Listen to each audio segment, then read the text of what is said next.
नमस्कार साथियों, मैं स्वरूप सिंह, वरिष्ठ अध्यापक, साहित्यिक संवर्धन मंच नामक चैनल पर आप सभी का एक बार पुनः स्वागत करता हूं।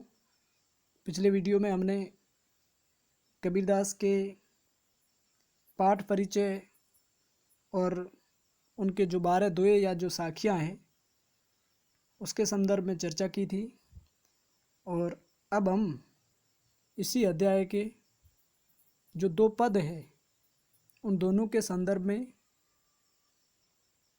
विस्तृत चर्चा कर रहे हैं। आप हिंदी साहित्य प्रथम सरयू के पद्य खंड के प्रथम अध्याय कबीरदास को सुन रहे हैं या पढ़ रहे हैं।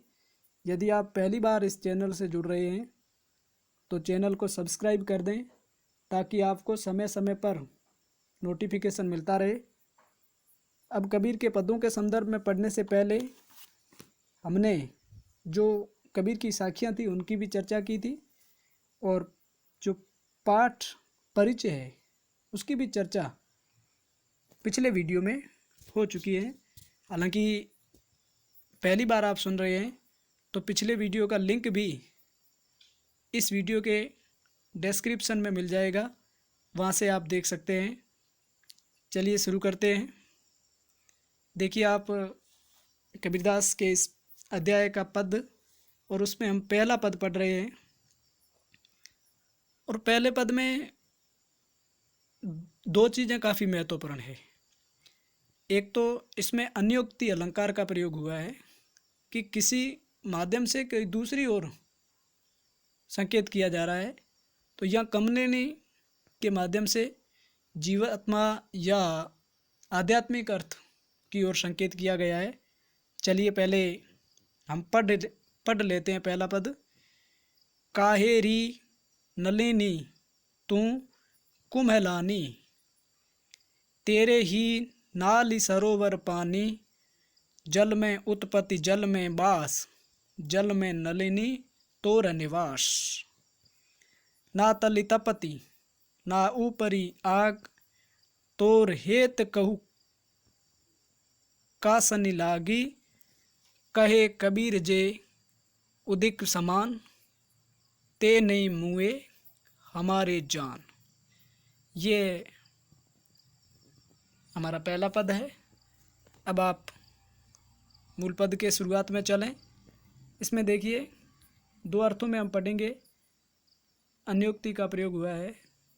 पहले आप नलिनी के संदर्भ में देखें कि काहेरी नलिनी तू कुम्हलानी। अब देखिए, इसमें जो नलिनी है ये कमलिनी को कहा जाता है और उसको संबोधन किया गया है कि तू क्यों कुम्हला जाती है, क्यों मुरझा रही है। कोई वजह होती है और उसके बाद में अगर मुरझाया जाता है तो विषय ही अलग है, लेकिन कमलिनी के द्वारा मुरझाना एकदम ठीक प्रतीत नहीं हो रहा है। इसकी वजह है कि तेरे ही नाली सरोवर पानी।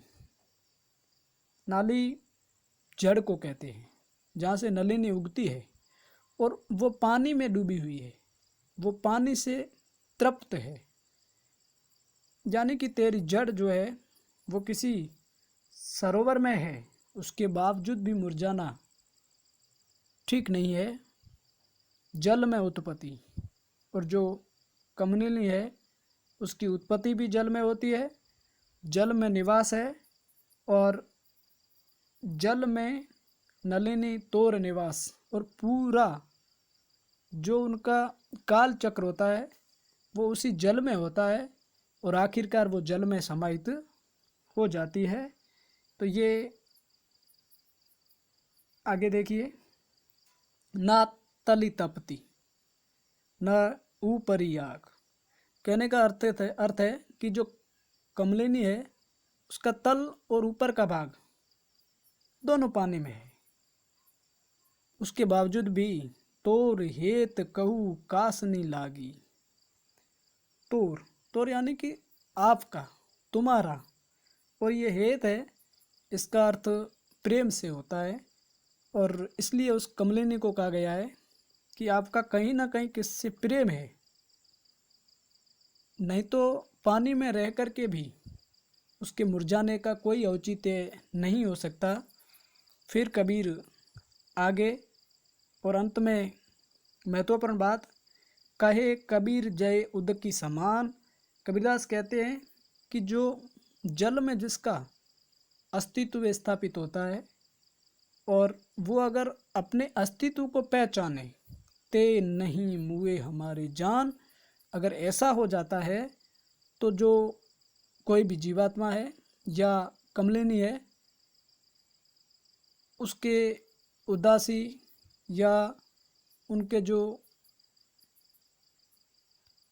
एक प्रकार से हम यूँ कहें कि मुरझाने का कारण नहीं होगा।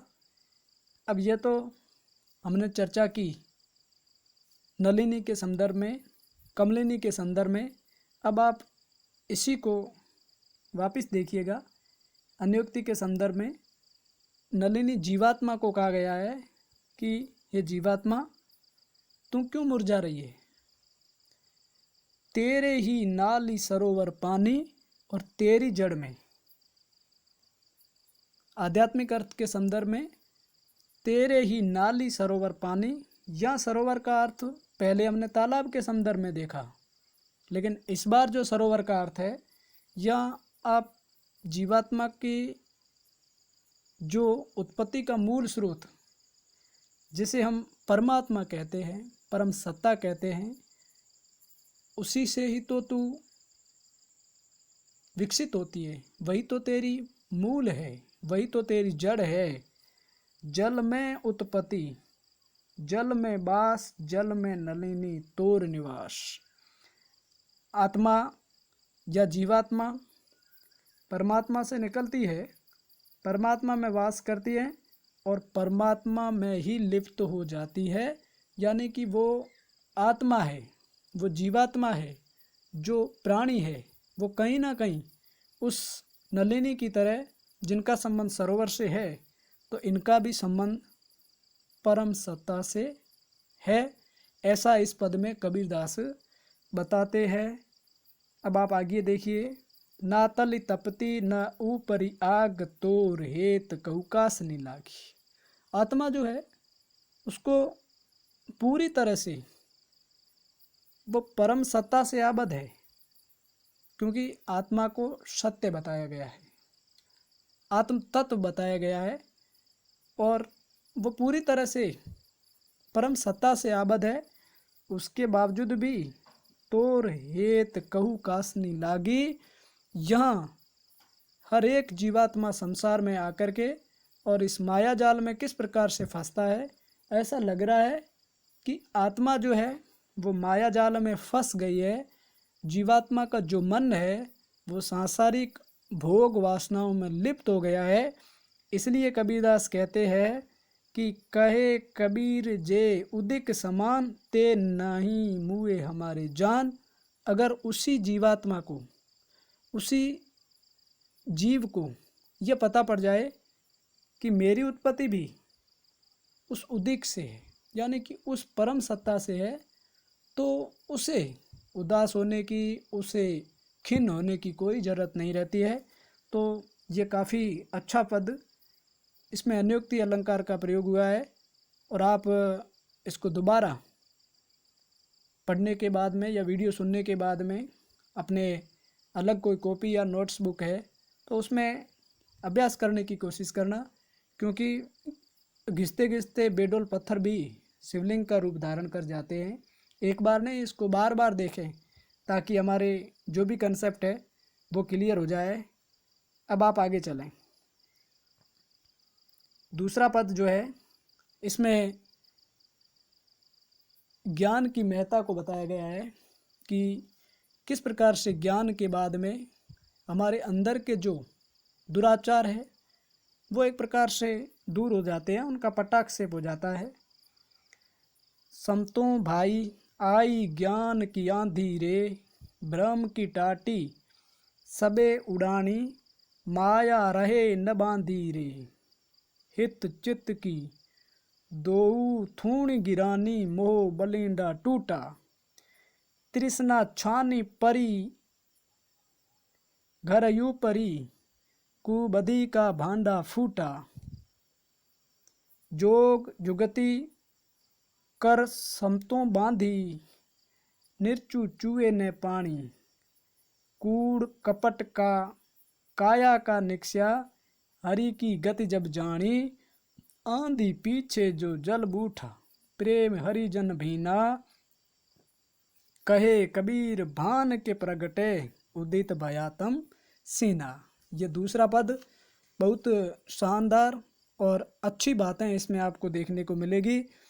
शुरू में आप देखेंगे तो इस पूरे पद में सांग रूपक अलंकार का प्रयोग भी द्रष्टव्य है, क्योंकि कई बार हमारी परीक्षा में 12वीं क्लास के लिए या किसी भी क्लास की बात करें तो उसमें सप्रसंग व्याख्या जो आती है, उसमें व्याख्या के साथ साथ में हमें प्रसंग और विशेष देना पड़ता है। तो विशेष में अगर कहीं छंद का प्रयोग हुआ है या काव्य गुण, काव्य दोष, अलंकार का प्रयोग हुआ है, भाषा शैली का बताना हो, तो उसमें ये सांग रूपक अलंकार है। संतों भाई आई ज्ञान की आंधी रे, यानी कि इसमें कहा गया है कि हे सज्जनों, हे ईश उपासकों, कि ज्ञान की आंधी चली है। और जब ज्ञान की आंधी आती है तो क्या होता है? ब्रह्म की टाटी सबे उड़ानी। क्या ब्रह्म का मतलब होता है हमारा अज्ञान, हम किसी चीज़ को जान नहीं पाते हैं। और जब ज्ञान की आंधी आती है तो ब्रह्म की टाटी या अज्ञान की टाटी आपके बाढ़ को कहते हैं या छाजन को कहते हैं, उसको उड़ा देती है। अज्ञान रूपी जो टाटी है उसको ज्ञान की आंधी उड़ा देती है। माया रहे ने बांधी रे, और ये जो माया है, जो माया है उसको भी रखा नहीं जा सकता है। टाटी के साथ साथ में, अज्ञान की टाटी के साथ साथ में माया भी ज्ञान की आंधी से विचलित हो जाती है या पथ से इतर हो जाती है। हित चित की दो थूनी गिरानी। हित चित यानी कि विषय आसक्ति, बाह्य आचार, ये दोनों थूणियाँ जो है ज्ञान की आंधी से गिर जाती है। थूणियाँ यानी कि हम जो भी छज्जा बनाते हैं उसको किसी का सहारा दिया जाता है, और ये विषय आसक्ति और बाह्य आचार जैसी थूणियाँ है उसको भी ज्ञान की आंधी ने हिला करके रख दिया। मोह बलिंडा टूटा, और इतना ही नहीं, मोह बलिंडा टूटा, और जो मोह है वो भी टूट गया। आगे चलें कि तृष्णा छानी परी घर ऊपरी, और जो उस टाटी पर जो छप्पर था तृष्णा का वो भी हट गया है। इतनी तेज ज्ञान की आंधी आई, कुबधी का भांडा फूटा। अब कुबधी का मतलब होता है दुर्बुद्धि, और दुर्बुद्धि और भांडा का अर्थ होता है बर्तन, यानी कि हमारे अंदर बुरे बुरे विचार होते हैं। तो इस प्रकार के बर्तन फूट गए, चाहे मद हो, अहंकार हो, मोह हो, तृष्णा हो, ईर्ष्या हो, किसी के प्रति अनायास आसक्ति हो, ये सारे के सारे फूट जाते हैं। क्यों? क्योंकि जोग जुगति कर समतों बांधी, और जो निर्चु चूहे ने पानी, और जो ज्ञान की आंधी आई उसके बाद में युक्ति तरीकों को कहते हैं। ऐसे जोग करके और ज्ञान की आंधी से जो टाटी बनाई जाती है उसमें निर्चु चूबे ने पानी, और निर्चु यानी कि थोड़ा सा भी पानी, चूना यानी कि उस टाटी से पानी बह करके नहीं आता है। निर्चु का अर्थ आपके तनिक होता है बिल्कुल, और पानी या पानी को कहते हैं। कूड़ कपट काया का निक्ष्या, और जो हमारे अंदर झूठ, फरेब, छल होता है, ज्ञान की आंधी से वो भी निकल गया। क्योंकि हरि की गति जब जानी, और जब हमने ईश्वर के संदर्भ में समझ लिया परमात्मा के संदर्भ में समझ लिया। और उसके बाद में आंधी पीछे जो जल बूठा, ज्ञान की आंधी के बाद में जो जल या जो आंधी किसकी, ज्ञान की, और उसके बाद में जल जो निश्रित होता है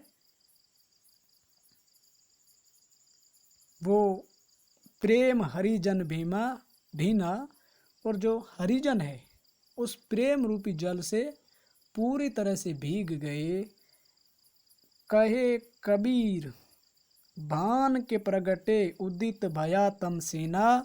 और कबीरदास कहते हैं कि जब प्रातःकालीन सूर्य प्रकट होता है तो जो तिमिर है, तम यानी कि अंधकार है, सेना यानी कि क्षीण हो जाता है, नष्ट प्राय हो जाता है। तो यह सूर्य ज्ञान का संकेत है। और जब व्यक्ति के अंदर ज्ञान आ जाता है तो उनके अंदर जो अज्ञान है वो वहाँ से काफूर हो जाता है, गायब हो जाता है। तो दोस्तों, इस वीडियो में हमने 2 कबीरदास के पदों के संदर्भ में पढ़ा, जिसमें आपने काहे रे नलिनी तू कुमलानी अन्योक्ति को लेकर के या कमलिनी के संदर्भ में पढ़ा। अगला आपके ज्ञान की महत्ता को इंगित करता हुआ संतों भाई आई ज्ञान की आंधी रे पद को पढ़ा। और इसलिए अब साथियों, जो हमारे इस किताब का यानी कि सरयू हिंदी साहित्य प्रथम की पुस्तक है, उनका पहला पाठ पद्य भाग का पूरा होता है, जिसमें आपके कबीरदास के दोहे 12 दोहे जिसकी चर्चा पिछले वीडियो में हो चुकी है, और ये दोनों पद पढ़ भी दिए हैं। इससे पहले भी हमने चर्चा की थी कि जो भी कवि या लेखक है, इनका वीडियो पृथक से अपलोड कर दिया जाएगा। सारे के सारे एक बार पद्य और गद्य के जो भी प्रकरण है पढ़ने के बाद सारे लेखकों को या कवियों को हम अलग से चर्चा में लाएंगे। और अब की बार जो भी हम दूसरा कंटेंट डालेंगे उसकी पूर्व तैयारी करके आप लोग इस वीडियो में मददगार होंगे। तो अगर आप पहली बार सुन रहे हैं तो एक बार पुनः आपको मैं रिकॉग्नाइज करा दूं कि वीडियो को सुने, और सुनने के साथ साथ में एक अच्छी प्रतिक्रिया, जिससे मैं प्रेरित होकर के और अच्छे तरीके से आपके सामने पेश हो सकूं। इस प्रकार की प्रतिक्रियाएं मेरे लिए अपेक्षित हैं। ज़्यादा से ज़्यादा चैनल को सब्सक्राइब करें, शेयर करें, जो मेरे लिए एक ऊर्जा का काम करेगा। आप सभी ने वीडियो को अच्छे से सुना, आप सभी को बहुत बहुत धन्यवाद। मिलते हैं अगले एक नए वीडियो के साथ, तब तक के लिए शुक्रिया। जय हिंद, वंदे मातरम।